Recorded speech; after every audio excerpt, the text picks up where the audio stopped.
Hey everyone, welcome to the Withering Effect episode 173. Today's date is August 26, 2023, and I am Duds, or Duds Versus, known to the rest of the interwebs. And I'm Carl, you may know me as Carl Rides. What have you been up to recently, Duds? This question might be better for you, because I've done nothing. You've done nothing. Well, I've been ill, so that's technically doing nothing. Yeah. So I had taken a lot of the summer off from content creation, half-heartedly in the beginning. So a lot of people know some stuff that's happened on work. We had a guy get hurt, go down. We didn't replace him. He's got his job and everything. So basically that meant we had to step up, which kind of meant Duds had to step up. Mm-hmm. Yep. This summer has been like the worst summer of my life. It's been absolutely horrid. And what was meant to be like a slowdown in pace in content creation and just kind of chill vibes, doing a lot of live streaming, has basically become nothing. Mm-hmm. Along with the physical part, there were some mental, personal issues that have come up, especially recently. Like, I'm fighting through a lot of stuff right now. So I haven't played Minecraft in a while. I say that. I just did. I logged in today and played some Minecraft, but there was a good 3 weeks where I didn't want to see the game. I didn't want to touch the game. I didn't turn my computer on half the time, which is rare. Usually I'm on my computer every day, at least for like an hour or so. Yeah. I did notice a few days where, quite a lot of days where you weren't on Discord at all, so. Yeah, stuff going on. It was dark for a couple days. Leave it at that. But I'm one of those guys to get out of that. I kind of just take a deep breath, take a step back, and then drive through it. So I'm starting the drive now. Hopefully we'll be on the other side of this in no time. Yeah. Yeah, that explains where I've been. Because there was so much I wanted to do this summer, and that died. Yeah. Right about, I don't know, July 4th, that week. Mm-hmm. That's when everything just fell apart, and I didn't look back. We've all been there, and we're all here for you, Duds. Yeah. But we did do something recently Minecraft related, didn't we? It depends on your definition. Recently, I'm trying to remember. We made some food. Oh, yeah, so we're going into that already. We might as well set it up for later. Right. We had an absolutely lovely guest on the show. Mm-hmm. Step back a bit. We were contacted by Insight Editions, who is a publisher. Mm-hmm. You guys may or may not know that they have published recently the official Minecraft cookbook. Mm-hmm. And their marketing team reached out to us and offered to send us some complimentary cookbooks for us to check out and interview the author on the show. You made some burgers, I made the Minecraft cake, and we also have a few copies to give away to you guys as well, and we'll discuss that later on in the show of how to enter and all that jazz. And we've also got the interview coming up later as well, so stick around because there's good stuff on the way in today's show. They were absolutely amazing. We had such a great time. Mm-hmm. I think Inside Editions contact you has been really good too. Yeah. Which is very nice. Amanda's been great. Yeah, she reached out and said, we'd like to send you these books, no strings or anything. And then we were like, cool, can we interview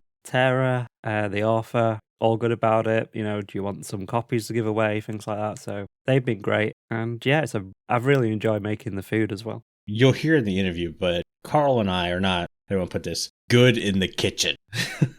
I can follow a recipe, but that's about it. An easy an 8-step recipe, and that's about it. But that's just it. A lot of these recipes are really fun and stuff to try, and the book is very high quality. So like if you guys want the book and you don't win the giveaway, it's still worth purchasing. Like there's a lot of fun stuff in here. I forgot to tell you, I made one of those sodas. Oh, did you? I keep wanting to call it the black cherry one because that's what it looks like. I think I know which one you mean, yeah.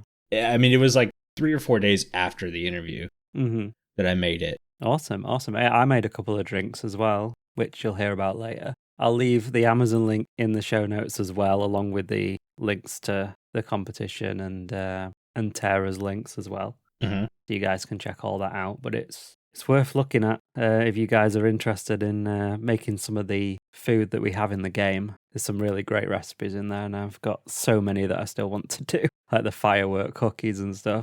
Yeah, and some that aren't in the game, like the mushroom burgers I made. Yeah. All Minecraft themed and everything, and yeah, we'll get to that later on, so stick around. Mm-hmm. So that's basically my month: being ill, working, making food, recording the interview, and sorting out the giveaway. And as you can hear in my voice, I'm not completely over it. Mm-hmm. Yeah, you're still in my thunder, Carl. I'm the one that's supposed to cough. Yeah. All you have to do is say the word. Yeah, that's what I can't edit out now. You'll be all right. Anyways, should we get to the news? Let's do it.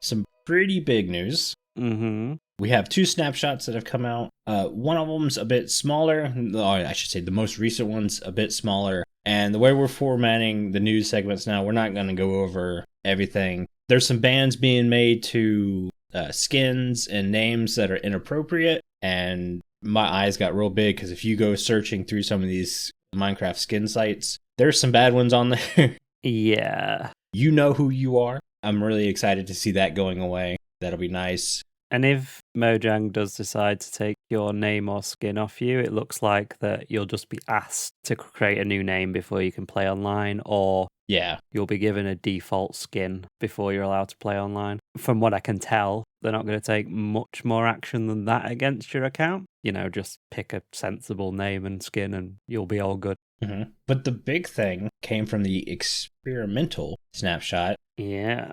It's reworking the trading system with villagers. Both of us are on the good but bad fence. Yeah, I have mixed feelings. On the one hand, I get it. Yes. Villagers are OP. Yes. I wanted to also make that, like, we both understand why villagers are being reworked, even if we don't fully agree with how they're being reworked. Mm-hmm. Because we're both like, the whole curing a villager definitely need to be fixed. Mm. And even then, after, I think it was Ripple Effect Season 3, I've never cured villagers after that. It's so easy to get emeralds naturally in the game. Yeah, some of those raid farms are just like absolutely insane at the amount of emeralds you get. Not even raid farms, because again, since Season 3, I haven't built a raid farm. I have an iron farm that I trade my iron with a couple of villagers, and then I'll have like a wheat, carrot, potato farm, and I'll trade those veggies with villagers, and that gets me more than enough emeralds to do anything I want. Mm-hmm. Like, as long as that is still in the game, I don't have much problem with the you can't cure villagers over and over and over again to make them super cheap. Yeah. It's this next part that I'm kind of... Okay. And it's locking certain trades behind certain villagers in certain biomes. Yes. That's my kind of... Well, there's another but I like it and I don't like it. I like it because it allows the player to be more precise when trying to get a trade they need. Mm-hmm. So you're not sitting there 45 minutes putting a lectern down and pulling it up. I should say this is for librarian villagers. Yeah. We're not talking the other ones. Java? I don't think this change has come to Bedrock yet. I don't think it's on Bedrock yet. But yeah, certain, like, fire resistance book would be a villager from the desert. I think it's a mending book is a swamp villager. Silk Touch would be snow, and Unbreaking would be jungle. Mm-hmm. That's where they sort of, well, they lose me on several parts, but this is where they lose me for one of the parts, which is having jungle and swamp in there when there isn't actually natural villagers there.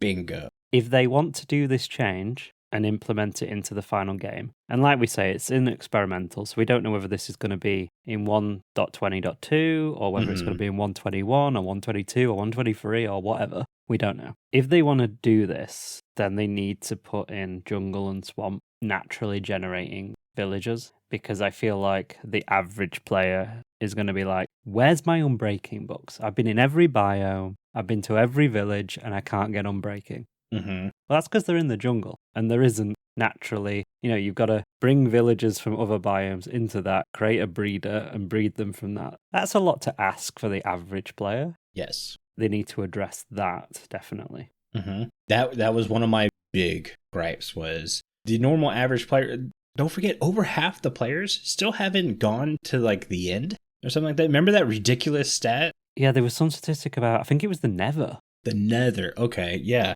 I don't remember what percentage it was, but it was lower than I would have expected.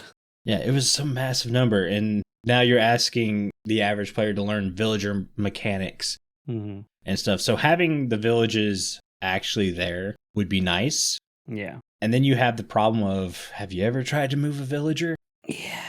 That's the most annoying thing in the entire world. I know people who would rather fight withers than move a villager. Villagers are so annoying. And I worked with them extensively in Season 3 of Ripple Effect. Mm-hmm. And this is where my next criticism of this changes. My entire base concept. For the guys that don't know, I had a Mushroom Island, which I turned into like a cyan teal sci-fi kind of island. And I had all my farms underneath. And I had on the top, I did all the interiors and all the buildings all differently because that season I was all about trying to better my interiors. And I had villagers in 95% of the buildings had villagers in them related to the farm underneath. But I wanted them in that cyan teal uniform, which you only get in the snowy biome. Mm-hmm. So for me to get all the enchantments that I wanted for the librarians in my little library building, I would have had to have mixed their uniforms and they wouldn't have matched the other villagers on the island. And that was a big part of the concept of that base. After this change, I wouldn't have been able to do that to the full extent that I wanted to. Right. I know that's a very sort of niche. I don't think many people are doing that. I know that's kind of a niche kind of example, but it's a real example. You can go and watch my videos creating that island and see all the villagers in the same uniform because I pulled them all from the Christmas area on Ripple Season 3. If we want to talk niche, I remember reading somewhere that this now affects super flat players. Oh, yeah, it would. Yeah, that's true. Because you don't have all those kinds of biomes and stuff, so they would lose out on some of the enchantments and stuff. Mm-hmm. So I think that sort of, those cases are probably things they never thought of when they were implementing this. They are super niche. Yeah, but it's something they probably didn't really consider. Yeah. But I don't want to be completely negative on this change because, as we said before, we understand. Right. They're completely OP, they need working on. Yeah. And at the same time, I kind of like the fact that the enchanting table's now relevant again. Mm-hmm. Because you can get enchantments from the enchantment table that you can't get from villagers unless you go to a specific biome. Yeah. So my big problem with villagers before, well, as they are now, is that the enchantment table is basically useless because it's so easy to get the book that you want. And it's kind of nice that now it doesn't completely fix the problems with the enchantment table, but it gives it some purpose again. Yeah.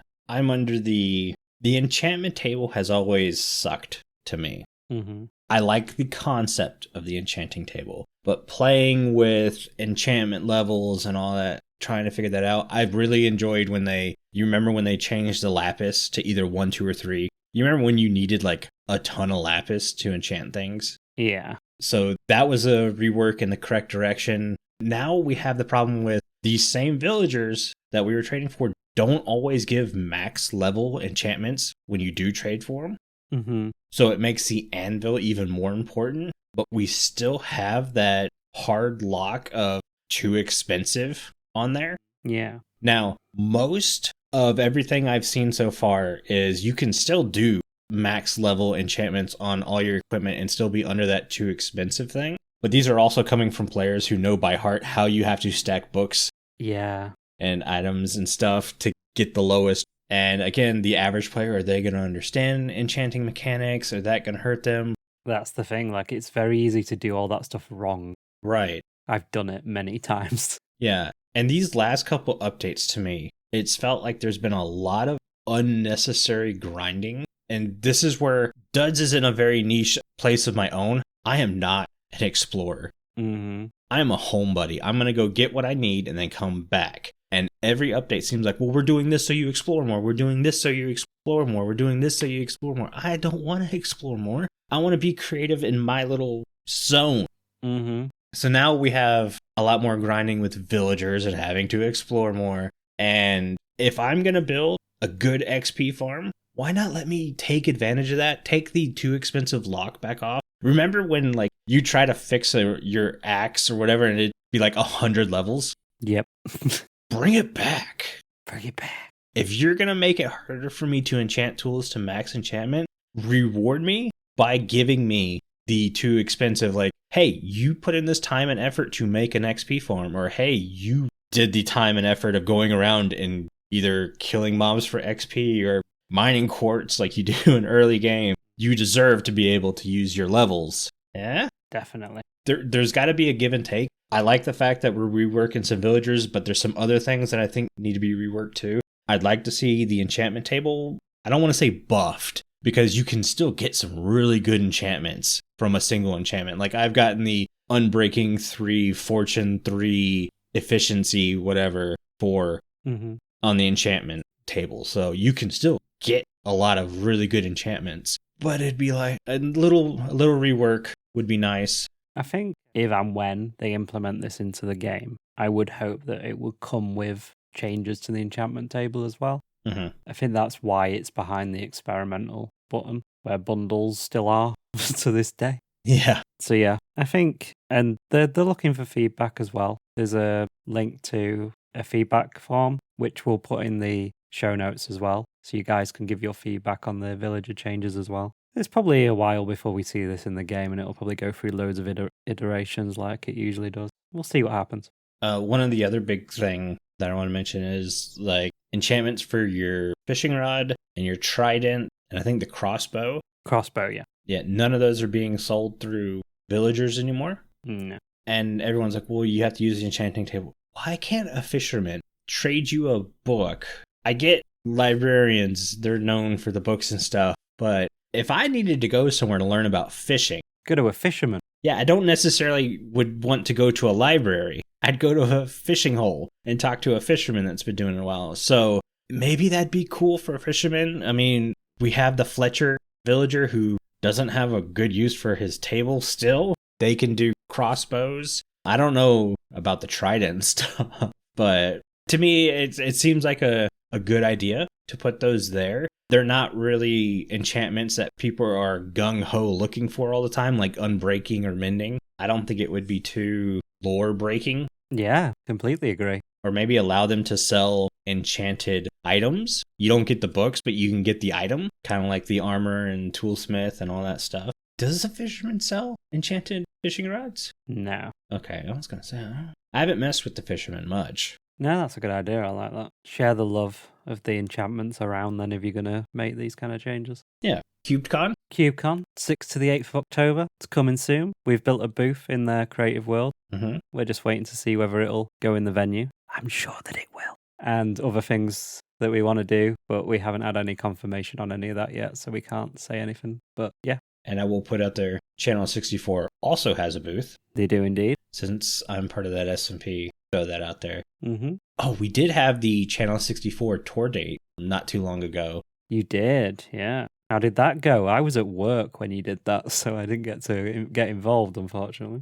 Yeah, we all played a bunch of mini games on the server and stuff. Did a couple tours. It was strange being on there. I think I was off the server for about a month when that happened. So going back through my old skin on, logged in and stuff. So it's refreshing because that is my favorite base I've ever made. It's always nice to go back and be happy. Yeah, definitely. I wish I had done more to the exterior, but you know me, I'm an inside guy. You sure are.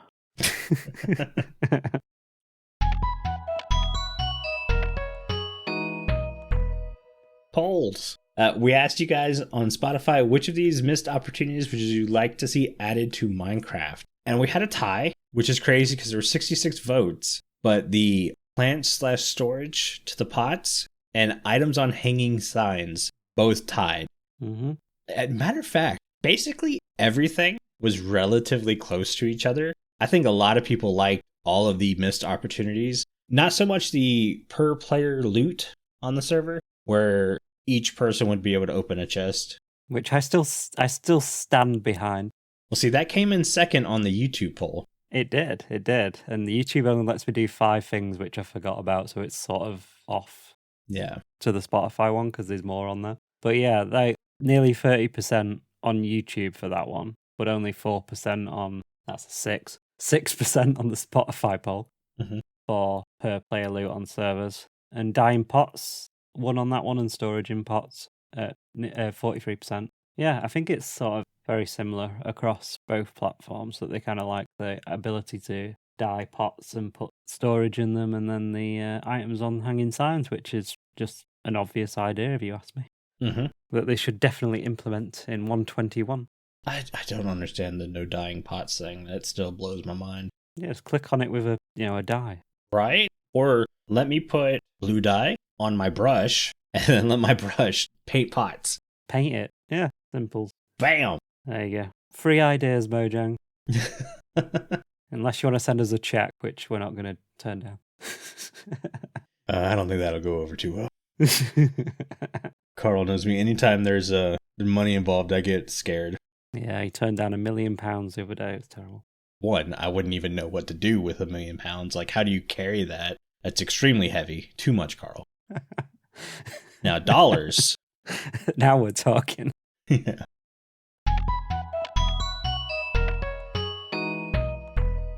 Okay, all jokes aside, we have some listener comments. This one's from Starhammer88. This was a long time coming. They posted this early July. I already explained what happened in early July, or at least kind of halfway, so I am so sorry it's taken this long to get to your comment. But they say, hey everyone, just finished listening to all of the episodes from 1 to 171. I hate to hear that Jimbo is leaving the show, but I know it's for the better. Now for my question. I think the netherite smithing template is a bad addition to Minecraft, so what would y'all have liked to see in its place? Thank you and keep up the amazing work. Thank you so much for submitting your question and hanging out there, and I agree with you. I don't like the netherite smithing template. Is that like the templates we talked about? That's the template you have to use now to upgrade diamond to netherite. Yeah, that seems stupid. It follows my, hey, you're going to grind for more unnecessary grind. Yeah. Like, grinding for netherite tools was already grindy. Mm-hmm. So the fact that you now make me grind again for a key to unlock something I've already had unlocked previous generations. Don't see what was up with the previous way of doing it, to be honest. I think, they're just adding more complexity for complexity's sake. Yeah, I know there was a lot of people saying netherite was too easy to get or too OP. It all comes down to the fact that the Smurf thing. Mm-hmm. This started back in like 1.8, where everyone was Smurfs. Everyone was blue. Everything was blue because everyone had all the diamond gear. Needed a way to kind of change it up a little bit. So netherite comes in and there's some stuff that makes it a little bit better, a little different and stuff. And well, that became the new OP armor. So now everyone just turned to purple. For me, like, I've never really done netherite anyway, because I just don't see the value in it for the work. So I definitely ain't going to do it now. You have to get something else to be able to upgrade your diamond to netherite anyway. Yeah, I don't fully understand. The whole costing more diamonds to duplicate thing, again, kind of rubbed me a little wrong. Because if you're playing on a server, stuff like that becomes, sometimes it's harder, sometimes it's easier. It really depends on the server. But they went ahead and upped the amount of diamond generation, the diamond ore generation in the world. Yeah. I'm now okay with you have to spend diamonds to duplicate templates. Mm-hmm. The one thing I was scared about was being able to come up with that many diamonds. Looking at the generation, I think that's good. It's right on par. I'm fine with that. It's down at deep slate level, isn't it? Yeah, all the way down to the bottom. The closest you get to bedrock, the higher the rate. Yeah, which is all good. But you can't instant mine it, so... You can't instant mine it, but if you have the top tier enchantments on your pickaxe, it's not horrible. Mm-hmm. Yeah. That being said, now that might be a problem in the update. FragileRock's in chat, and they're saying they made netherite less common. I hope they didn't do that. I didn't personally see that when I was looking over. I could have missed it also, but if they did that, that's a bad idea. Like, why? Why would you make the rarest ore in the game more rare? Yeah, I'm not sure on that one, whether that's actually a thing. And to me, making the netherite template a thing, you made the rarest ore more rare just because of that. Yeah, I guess that might be what FragileRock's referring to. You've kind of made it more rare because you've added this extra step to finding something to go with it to upgrade it. Yeah. Well, I think you can just straight up craft netherite armor and tools and stuff, like you would normally craft iron and diamond and stuff. Yeah. Nobody wants to go through that. No. The template's just an extra step to be an extra step. I did not like it. What would I put in its place, though? I would have left it exactly the same. You can add the templates and not add this netherite template, and everything would still work just fine. You're gatekeeping players to have to go somewhere. And this is, again, where Dud's gameplay just doesn't work for this. I'm very much aware that I'm probably in the minority, but raiding bastions and going through fortresses and stuff, that's not my cup of tea. I do it maybe once a season. And never mind, I ain't doing that again. Now I'm kind of being forced to, so I'm very against the grain on this one, as I'm sure with the players who never go to the nether are. But then again, if you don't go to the nether, you're not getting netherite anyways, so... That is very true. Yeah, that's very true. Yeah. Anyways, this one's from Jesse W. And we all know Jesse W's got to make an entrance. They kick the door down and repair it carefully and ask, any thoughts on an extended biome update? For instance, the depth ocean all the way down to bedrock with new threats and treasures, the new oak forest, big forest of old oaks with random open patches for flowers to grow. I feel simple things that would change Minecraft a lot and help with exploring. We all know where I stand on exploring. Jesse W. Dino Fanatic was slain by a bird. A plane. A platypus. And I have to read it this way. Parry? No, I can't do that voice. Parry the platypus? Parry the platypus? Yeah, I can't do Doofenshmirtz. But I read it just for you, Jesse. Yeah, I would love miniature biomes inside biome updates. Yeah. We got that with the bamboo in the jungle. We're getting that a bit with cherry blossoms. Mangrove? The mangrove inside swamps. Yeah. We're already getting some of that. So I would love more of it. Yeah, definitely. I would love more of it. You don't necessarily have to do an entire biome upgrade, just sections. Yeah. I'm sure they will do more of those. We're getting to a point where there's not too many low-hanging fruits left on big updates now. Right. The end as one of them. The mystery dimension from the ancient city. Yeah, that one. Those are probably the two biggest ones. And then after they've done those, maybe they'll go to starting to do some of these biome within biomes, add in little areas like we've discussed. And yeah, I think that's probably where they'll have to go. Because if they want to release a new update at least every year, they're going to have to come up with things. So that's definitely, I'm sure, on their radar and hopefully on the roadmap for future updates. Yeah, I always would have loved to have, talking about the old oak forest, you have something like that with a small clearing in there. Make this like a 1% chance of finding it. Super rare, quote unquote, structure where you find a sword and a stone. It's a fully enchanted, like netherite sword that you can just find. You don't have to do any enchanting or anything. Finding tools and treasures like that would be very cool to me. Definitely. All right, guys. Thank you so much for those comments. Before we move on to Creator Clash, here's Jimbo to remind you how you can get a discount on your own Minecraft server from Bisect Hosting. You can get a discount on your own Minecraft server through our partnership with Bisect Hosting, offering our community 25% off any game server for their first month. This is for new clients only. Visit bisecthosting.com/TWE and use the code TWE at checkout to receive the discount. All right, guys. This time for your Creator Clash, your choices were Classic 3D Texture Pack. Me and Carl went over how to say this before the show. Alacrity, yeah. Alacrity Texture Pack, and Better Default Texture Pack. And of course, the one I struggle to say, the Alacrity Texture Pack. I'm super excited to test this one out. It really does change the way the world looks. Yeah, it looks super cool. I hope I don't have what happened. Well, I shouldn't because it's a texture pack. The last Creator Clash, we were supposed to do named shulker boxes. And I tried for weeks to get that to work. And I never could. So that's why we never did a video or anything about it, a live stream. Yeah. I can't recommend something. I couldn't get to work. I don't know if it was my computer. That would be the only thing I would change about that whole situation, would to reach out to someone else and have them try it for me to see if it was just a me thing. But I tried different versions and... You've had launcher issues and stuff and things, so... Yeah. Like, I rolled back to 119. Mm-hmm. Not 119.1 or 1.2, just 119. And I still couldn't get it to work, even though that version said, like, if it, yeah, it's just... Yeah. Cool idea. And if you guys can get it to work, all power to you, because it looks like a great thing. I didn't personally get to try it. Yeah. I have a lot of admin to do over the last couple of months. As Carl was telling me before the show, September 1st will be a busy day for us. It will indeed. Yeah, a lot of stuff going on. So, yeah. Texture pack looks really good as well, so look out for a stream. Follow us on social media to find all those links and stuff, because we post on there when Duds goes live with the Creator Clash winner, and also when the video goes up as well. Mm-hmm.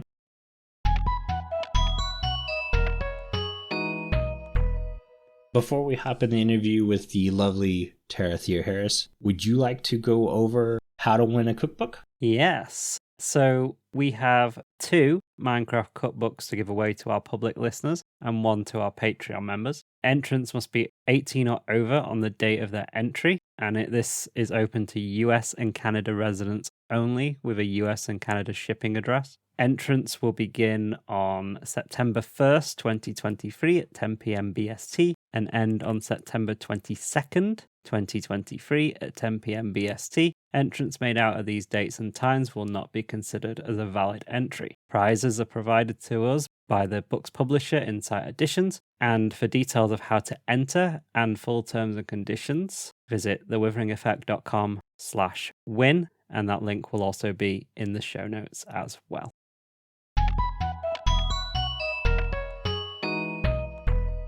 Tara, welcome to the show. Thank you so much. I'm so excited to be here. We're excited too. We had fun cooking some of your recipes. We did indeed. Oh my gosh. I can't wait to hear about what you cooked. Carl's did look infinitely better than mine, but he cheated. He chose dessert. Did you make the cake too? No. Okay. I did the mushroom burgers because I'm a huge burger guy.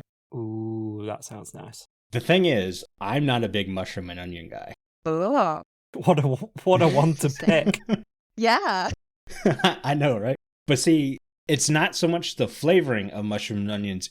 I'm a picky eater. I am the worst. They can get slimy. And that's it. The textures. So I made it for the most part. So let's just jump into it. So I did everything by the book except for just a couple things. One, I could not find the truffle salt as much as I looked for it. Couldn't find it. And instead of cooking it, was it on the skillet? I marinated the meat for like hours and then did it on the grill. Oh, good choice. It tasted so good. And like I didn't top it with mushrooms or onions or anything like that. Just let it marinate in the meat or in the juices, and then I grilled it. It was so good. The spread we made at the end. What is it? Oh, that garlic aioli? Yes. Yeah.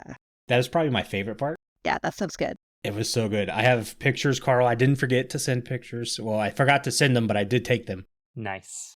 I was stuffed. I ended up eating 2 burgers in one sitting. And I went, that was stupid. And they're big burgers. Wow. Yeah. I was like, that was too much food, but that was so delicious. Very nice. Very nice. I was very happy because at first I was talking to you about doing the chicken sandwiches. Mm-hmm. And then I was like, no. I mean, I might not like mushrooms and onions, but I can make this work. Those are both good choices. They're both like reminiscent of, the nice big American diner sandwiches you'll get. Yes. Really big chicken sandwich or a really big juicy burger. Diners are like my favorite places to go. Yeah. I'm not a big restaurant guy or whatever, but you want to take me to a hole-in-the-wall diner? Yeah. Yeah. The greasier, the dirtier, the better. It adds flavor. Yes. I love it.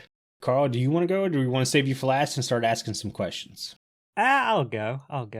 Go for it. So I made 3 things. Wow. Oh, overachiever. I made 2 of the drinks, and the Minecraft cake, of course. Oh, okay. Of course I made the cake. That's a good one. It's a good one. Mm-hmm. I also made Survive the Night Soda Pop. Mm-hmm. Which is an espresso soda. Oh yes, I love my coffee, so that was a good one. That'll keep you up. Yeah. And today I had the Potion of the Turtle Master. Oh, yeah. That is so nice. My roommate saw the potion of the Turtle Master, and he was like, "You need to make that." I'm like, "I'm not. No, Mm-hmm. I'm not making what you want. I'm making what I want." Well, who doesn't want a chocolate turtle milkshake? Yeah. Yeah, the pecans are so good in that. Like, it really makes it. But the cake was awesome as well. As I was saying just before we started recording, as most of our listeners probably know, I'm from the UK. So when it says 2 cups of something, I'm like, huh? You and your leaders. So we do have a conversion chart at the beginning of the book. Yep. And originally, when I was creating these recipes, I did the conversions in the recipes as well. But as we were going through, we were realizing, like, just in case, my measurement was a little bit off or anything like that, we'd rather have people convert it themselves. Mm-hmm, mm-hmm. But the cake, that is a bold thing to make while having to do conversions, because when you're baking, you have to be pretty precise. So props to you for doing that. And this is the first time I'd baked a cake. Ever? From scratch, anyway. Wow. And you had to convert, and it turned out. It came out beautifully. That's amazing. Well, congrats to you. Thank you. This is one of the reasons we stand by this book, because Carl and I don't cook. You need me to make an omelet? I can do some breakfast for you. Mm-hmm. Carl's definitely in the same boat, but the fact that we were able to follow these recipes and make some good stuff. Oh, that makes my heart so happy. One of my big, I guess, like motivations for making these books, this Minecraft book, I did an unofficial Minecraft book years before this one. I've done a couple other fandom-based cookbooks. It's to help people learn how to cook and get excited about cooking. Mm-hmm. I want to be able to bring people in who don't know how to cook but might be a huge fan of Minecraft, and they don't normally want to make dinner, but they see something that they know from the game and they want to try it out, kind of get them excited and start that passion. So the fact you all were able to follow along with recipes and make something great, that makes me so happy. Yeah, it really, if you enjoy something and it can help you to enjoy something else, like enjoying Minecraft and then help you to enjoy cooking as well. Yeah. That's a really great way to get into something new, is to have it with something you already like. So it's a really, really good book. There's so many things in there that I still want to make. I want to make the Warped Forest flatbread pizza. Yeah, that looked good. I want to make the Firestar cookies. Mm-hmm. Yeah. I make quite a lot of like rubs as well, like different spices and stuff as well for like steaks and things. Yeah. So the redstone dust rub is going to be next on my list. Oh, awesome. This doesn't stop here. That's so exciting. What about you, Duds? What other ones were you looking at? I took a bunch of pictures of recipes on my phone, so when I'm in the grocery store, I can just kind of look at that and pick some stuff out, but my phone is dead, so it's on the charger. Nice. This does segue into one of our first questions, is like, how did you figure out, like, hey, I want to do cooking, chefing, create recipes? Like, did you just kind of stumble into it, or from a child, like, this is what you knew you were going to be? Yeah. I did some cooking as a child. Both my parents were pretty into cooking. My mom did a lot of the day-to-day cooking. My dad did a lot of like the baking and the grilling. Mm-hmm. So I got to see it as I was growing up, but I really got into it coming out of college. I started a blog called The Geeky Hostess, which is still up. I just don't update it as often. And I started that blog because I wanted to teach myself how to cook more. I wanted to become a better entertainer and host for parties. And I thought if I put it online, it would hold myself accountable. And I wanted to kind of do it with a geeky spin. I wanted to see if I could make things from my favorite games and TV shows and movies and books. Mm-hmm. And kind of found this little niche. There's, a few of us that had blogs like that. And I was doing that for years. And a few years ago, I was reached out to by a publisher who was interested in doing the unofficial Minecraft cookbook. Mm-hmm.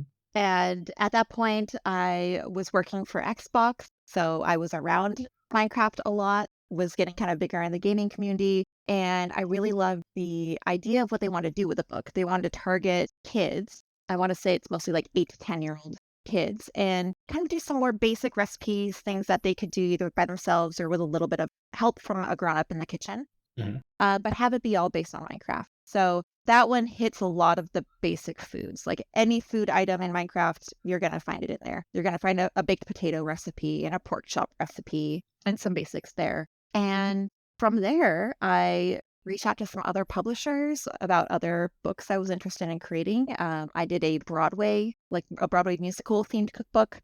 I did the official Tomb Raider cookbook. And then my publishers approached me and asked if I wanted to do an official Minecraft cookbook. And it felt so full circle and so exciting after starting with the unofficial one to be able to actually work with Mojang and create something really special. So this one, the official Minecraft cookbook, they wanted it to be a bit more elevated, in their words. They wanted it to be a little more creative, a little bit more complex of recipes, things that would target adults who maybe started playing the game when they were younger and felt nostalgic about Minecraft, or people who are currently playing it. So that's kind of the inspiration for this specific book.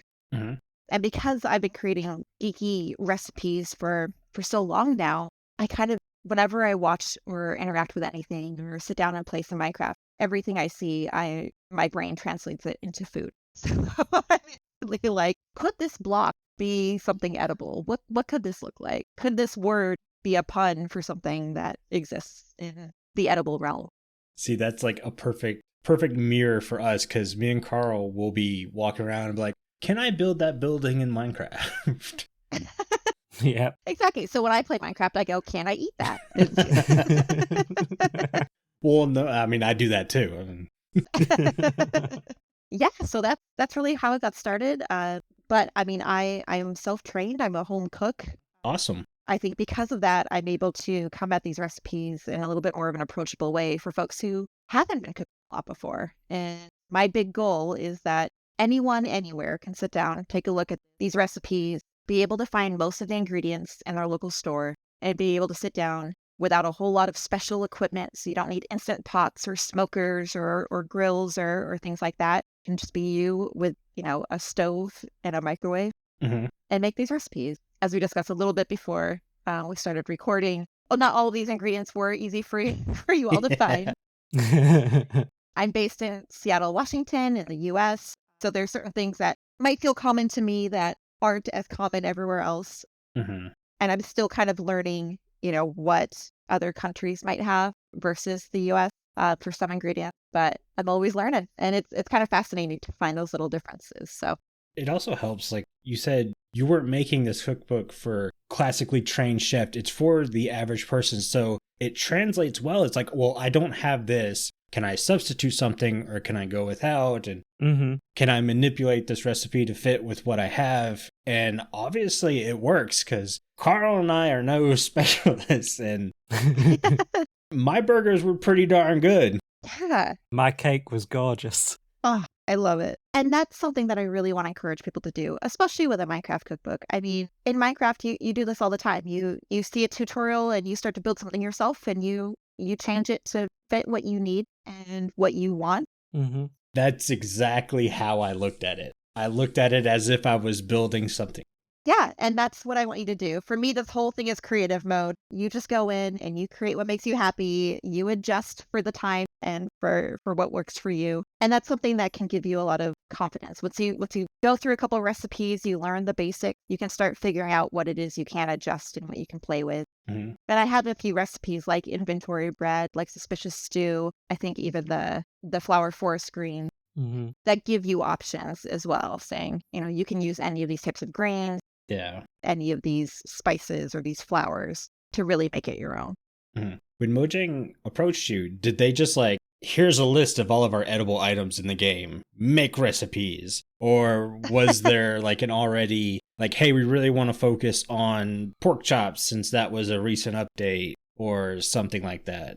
It's a little bit of everything. They did give me a list of all of the edible items in the game. Mm-hmm. They did give me a couple hints on some updates that were coming out before the book would be out. And then it was me heading down with the Minecraft wiki Mm-hmm. for a lot of it, kind of looking at, what are maybe some blocks and some potions, some names of items that I can kind of turn into something. A lot of sitting in with my friends and playing Minecraft and just kind of exploring and walking around and seeing what looked interesting to me. Some of them were pretty easy. I mean, something like a mushroom. You're like, yeah, I'm going to do beef. I'm going to do mushroom. This is going to make sense. And then some of them were kind of deep cut, like what did I end up calling it? The chicken jockey sandwiches.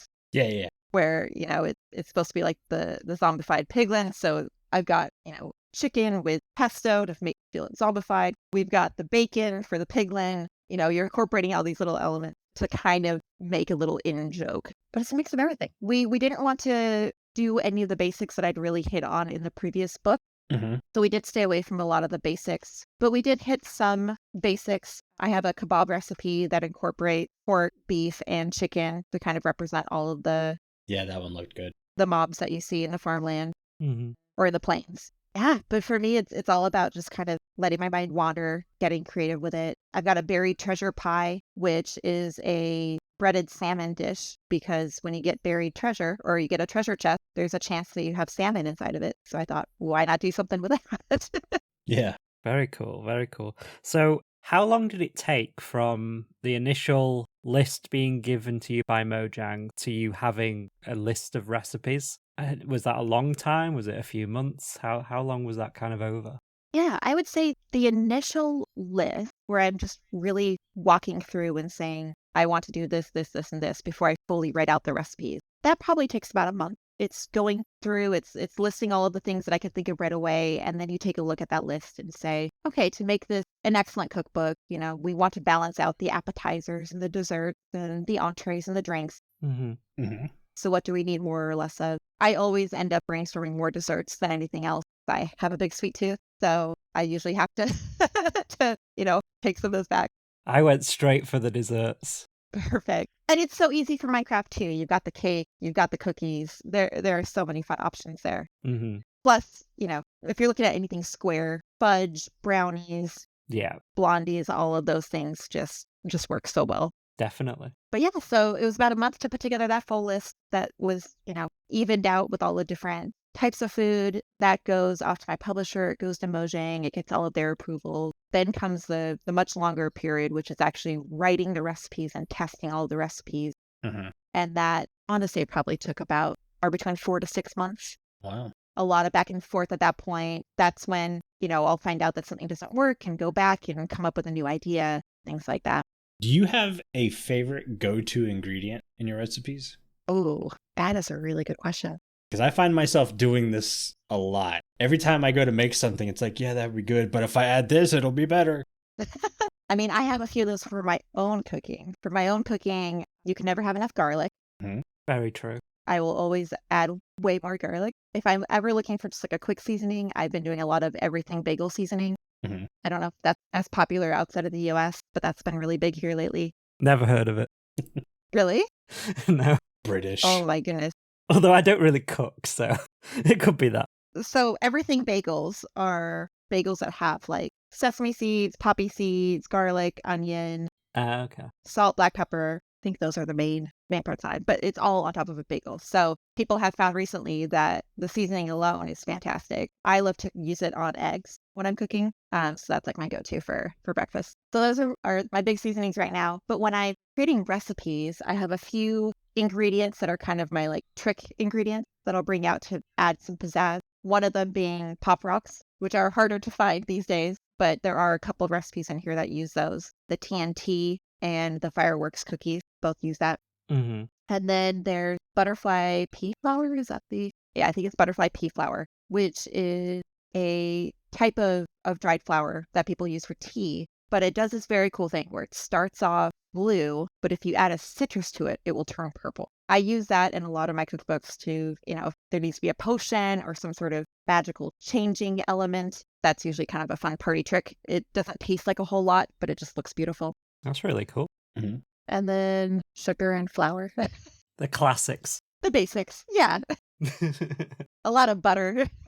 Yeah, as a southerner, I have butter and I'm gonna say this wrong because words are hard, but Creole. Oh. Like I put that on everything. Everything spicy. Nice. But getting back to the book, is there a certain recipe that was your favorite? Whether it was creating, coming up with, or just like when you did that final taste test, you're like, yeah, that's one of my tops.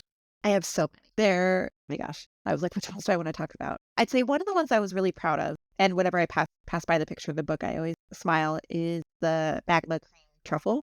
Mm-hmm. Because I saw, a magma cream, and I'm like, this can be something. Mm-hmm. And I had the idea of let's do this white chocolate mango truffle. We'll add a little bit of tahini to it. We try to avoid brand names in the book, so we call it a store-bought blend of chili peppers, lime, and salt. Mm-hmm. But tahini is what we're referencing. Yeah, I made that into this truffle where you kind of you add food coloring as you're dipping it, and if you do it correctly, it looks like a magma cream. It has a little bit of heat from that tahini, and it tastes delicious. It looks beautiful. That was one I was really excited about. But I'd say one of the recipes that I have gone back and made so many times from this book is actually one of the ones that is shown on the cover flap, and that is suspicious stew. Mm-hmm. And I've seen a lot of people make this recipe as well, which really surprised me because it's a lentil stew. It's a vegan lentil stew. There's nothing super exciting about it, but it's a really, really good, hearty, healthy dish.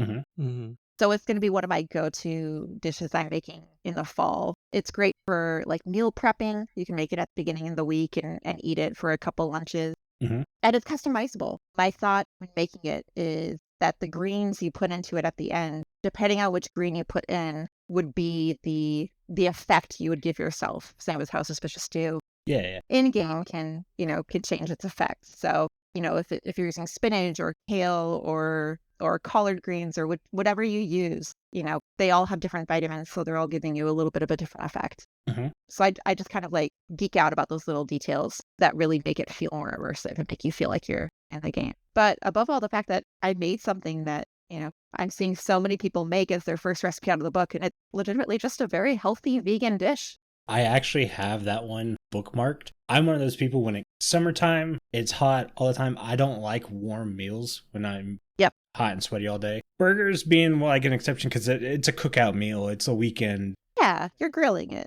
But I have that tabbed for when it starts getting cooler in October and stuff. It's I'm making that. Mm-hmm. Yeah, definitely. Yeah, that's a perfect fall dish. Mm-hmm. Another recipe I was really proud of is the inventory bread. And I've seen a few folks make this as well. For those who haven't seen it, it's like a monkey bread. If people have had monkey bread before, it's a giant thing of bread, but it has a bunch of smaller pieces that you can pull off. But this one it's all little mini cubes. And you bake it together into a big square. Each cube has a different seasoning on top of it to represent different types of blocks that you would have in game. And it's another one where I had the idea in my head. I hadn't seen anything like it before. There are plenty of sweet monkey bread recipes. I had never seen a savory one. And I was like, let's just try it. Let's see if this works. And it did. It looks beautiful. It's definitely one of those things that you make for, a party because it looks very cool. There's a little bit of something different for everyone. It's very easy to just pull apart the blocks to eat it. I get so excited when,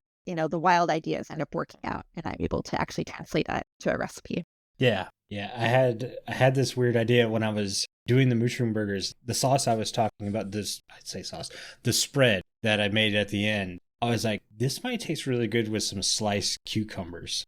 Ooh. I would have never thought to put cucumbers on a burger, but this sounds like it would be good. Such a good idea. Yeah, and again, that spread is a garlic aioli. Mm-hmm. It's one of those things where it's so simple, but it really elevates a burger. Yeah. I mean, if you normally just put mayonnaise on a burger, just add a little bit of garlic, a little bit of salt. I think this one has a dash of lemon juice in it, Mm-hmm. and it feels very fancy. And yeah, I mean, if you're looking at something like a cucumber sandwich, like a tea sandwich, which normally is just kind of like either mayonnaise or cream cheese and a cucumber, you could use this instead. Yeah. And really elevate it. I made an extra bigger cup of it that I've been spreading on my sandwiches before I go to work. Yes. Nice. That has been one of my favorite things. I'm a picky eater. I'm not a big mayonnaise person. I don't put mayonnaise on anything, but this was worth it. Aioli hits different. Yes. It doesn't have that super hard tang. It's a sweet tang, Uh-huh. Mm-hmm. which is what I liked. Yeah, I've had it on a few things in the past. It's so nice. And now I'd love to ask a question about the cake. Go on. So this was go on. This is our interview. Well, and that was kind of difficult to create the recipe for because, it's the cake. Mm-hmm. I mean, it's this iconic thing. I knew that this was the official Minecraft cookbook, so it felt like a very big responsibility, mostly to figure out what type of cake it would be. I had polled a bunch of my friends about, when you think of the Minecraft cake, what flavor is it? Is it chocolate? Is it vanilla? Is it something else? And everybody had a different answer. So I would love to hear what both of you, like just looking at the cake, the actual cake in game, what you would expect that flavor to be. I always expected it to be carrot cake with vanilla icing. Ooh, okay. I don't know why, but I always thought it was strawberry. Awesome. I mean, that works out well. That's similar to what I did for the book. Yeah. I always thought you'd peel it back and it'd be like red underneath, like strawberry coloured underneath. You're not alone. I had some friends say the same thing. Yeah. One friend thought it would be a cherry vanilla. Mm-hmm. I think another one thought red velvet. Mm-hmm. So a couple people were thinking the same thing. I never thought, the Minecraft cake is just so iconic and such a big... When you think of food in Minecraft, it's one of the first things you go to. Having to come up with a recipe for that in the official Minecraft cookbook, that's a lot of responsibility. It really is. And I look at it, I'm proud of it, but still I'm like, did I pick the flavors right? It's just... Did I do it right? Did I do it? For those who haven't seen it, I did a vanilla cake, kind of like your typical yellow vanilla cake with a layer of strawberry puree and a buttercream frosting, just because I'm a huge buttercream fan. And I wanted to kind of feel like a fresh, strawberry shortcakey kind of feel, but Mm-hmm. whipped cream frosting is a little bit more difficult to use, especially if you're also using fondant like this uses. So buttercream is a little bit more stable, which is why we chose that. And then, fondant and strawberries. And I think the strawberry really came from trying to decide what the top decoration of the cake was. Yeah. What I could do to make those little squares that in the game might represent sprinkles, might be something else, but strawberries just seem to be the easy way to go. Definitely. But yeah, it's definitely partial because I really enjoy vanilla and fruity cake, so kind of went that direction. Yeah, with the buttercream and everything and the strawberries, it was definitely a good mix of flavors. When you cut a slice off, obviously I was getting the strawberry right in the middle, so it looked like a little tiny cake when I was having a slice of it as well. Oh, cute! Proper Minecrafty. It's a cake within a cake. A cake within a cake, yeah. Each time I had it, it was just like, this is awesome. So really good job on that. Really good job. Well, good job to you.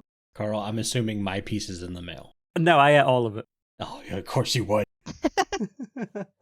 It's called research. You've got to make sure every last taste of it is good. What if the final bit was horrible, You've got to know these things. There you go. Luckily, it wasn't. But, you got to do the research. I see how it is. I'll just make my own cake. Where's my burger? In the mail. I told you this. Oh, no. Don't eat that. I'm going to get a FedEx box next week with burger in it. No. Pretty sure customs would stop that from coming. Probably. I'm pretty sure I just paid your newspaper delivery boy to throw it at your window. That explains a lot. No, I ate all those burgers. I made them Saturday for lunch. I had 2 for lunch. Didn't eat dinner because I was too full. Ate them again Sunday for lunch. So I had 4 burgers in 2 days. And I was just like, that was dumb. It's impressive. I was in a food coma all weekend. It was so good. Oh dear. And like I said, I've been putting that spread on every sandwich. So basically since Saturday, there's been some part of that recipe I've been eating on a daily basis. I love it. And see, you just thought you were going to make one random recipe. Yep. Instead, you found a new cooking technique that you can use every day. I go up to everyone and be like, look how fancy I am. You see this? You see this spread? You eat your tomato sandwich. Yeah, when you're like, Insight Editions have sent us this cookbook. We've got to make one for the interview. And then we go, oh, but we want this as well. And we want this and we want that. Yeah, when Carl came to me and was like, hey, they want to send us a cookbook and we need to make some recipes. We just can't interview someone without making some of this. I was scared to death because I am not anywhere near cook level anything. Like I said, I can make you breakfast items out the wazoo, but other than that, That's all I got. But it was an easy experience other than trying to find some of the stuff. Like we said, the truffle salt was hard to find. And I had to Google some of the words because I had no clue what they were. Oh. Fondant is called ready-to-roll icing in the UK. Oh, that's great to know. And powdered sugar is called icing sugar. Sometimes confectioner sugar as well. Yeah, that's just an easy Google, though. You just Google what it is and go, what's this in the UK? And it comes up, so it's all good. It's all good. That's how I kind of was in the store. I was like, is there any substitutes for this? And I was able to do my stuff, and it was so good. Yeah, all the recipes seem very malleable. Like, you can change in ingredients and stuff, and it still works really well, so. Absolutely. And I've had to do the same thing. When I was writing the Tomb Raider cookbook, that one, all of the food is based off of every location Lara Croft has ever been in any of her games. So it's really like a cookbook of worldwide recipes. And so a lot of it was me finding these really authentic recipes from different countries and having to figure out, like, do we have that ingredient in the United States? Or what could I substitute that for? Yeah. Yeah. I've done my fair share as well. Nice. Yeah, it was a great experience. For me, the prep time and cook time was very much extended. As someone who's not used to being in the kitchen, the 20-minute prep time turned into about an hour. Okay. Mine was okay, because the cake says 1 to 2 hours, and I did it in 2.5. Okay. Yeah, okay, so you're right on. Yep. That's not bad. And yeah, I always feel a little iffy when the publishers do want me to include those prep times and cook times because it really is so subjective. Yeah. I can do my best estimate, but I also know that I am making the recipe that I wrote. So it's going to go a little bit quicker for me, depending on how hot or cold it is outside, depends on how long it's going to take for your oven to preheat or how long until your pan will get hot. Mm-hmm. I mean, everything is a little bit different. Yeah. If I were to do it again, I could probably do it in 30 minutes. But for the first time, Awesome. Yeah, I wanted to make sure I didn't mess anything up and I followed the book as closely as possible because we're talking about the book, not Duds made some burgers.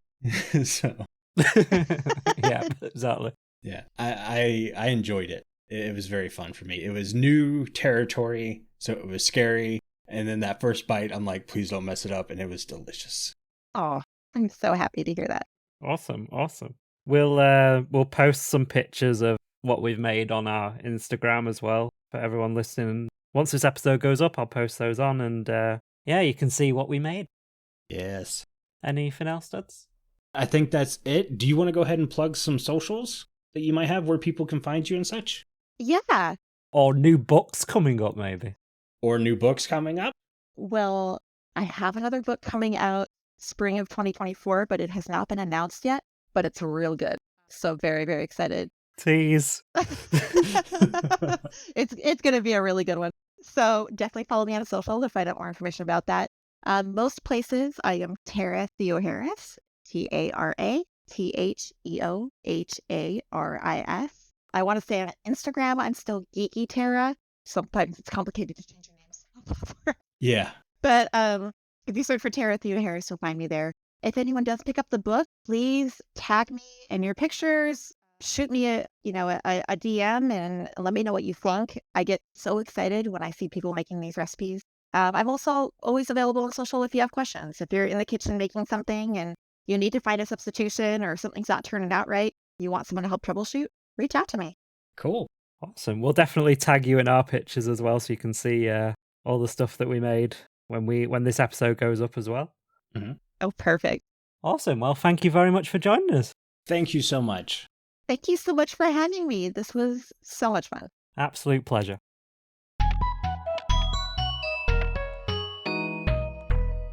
I think that's going to do it for today's show. Before I have Carl read us out, I want to say a huge thank you to all of our patrons who are supporting the show. Our milk level patrons are Aerington, Omni, BoboPlaysGames, FragileRock, and Loki. If you too would like to get access to exclusive benefits and extra content each month, please consider joining at patreon.com/The Withering Effect. If you like the show, you can share it with all your friends and on social media. If you listen on Spotify, rate and follow us so you never miss a future episode. Or if you listen on Apple Podcasts, leave us a nice review. Doing any of these helps the show reach more listeners. If you'd like to get in contact with us, send an email to podcast@thewitheringeffect.com. Tweet us leave a voice message, or join our Discord, where you can have a chat with everyone who works on the show and fellow listeners. All the links are in the show notes. This show has been brought to you by our digital producer Carl and myself. The amazing music you hear throughout the show is created by the one and only Decoy. Everyone's social media info can be found in the show notes. You guys have been awesome. Thank you so much for getting withered with us. You should probably go drink your milk now. Bye. See you guys.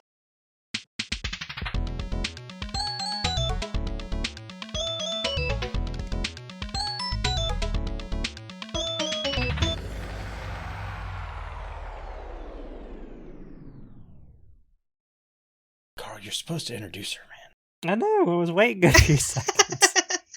Jeez, man. This is going at the end of the show now. I was going to say, you just wanted a clip for the end of the show. I just wanted a clip. I just wanted you to,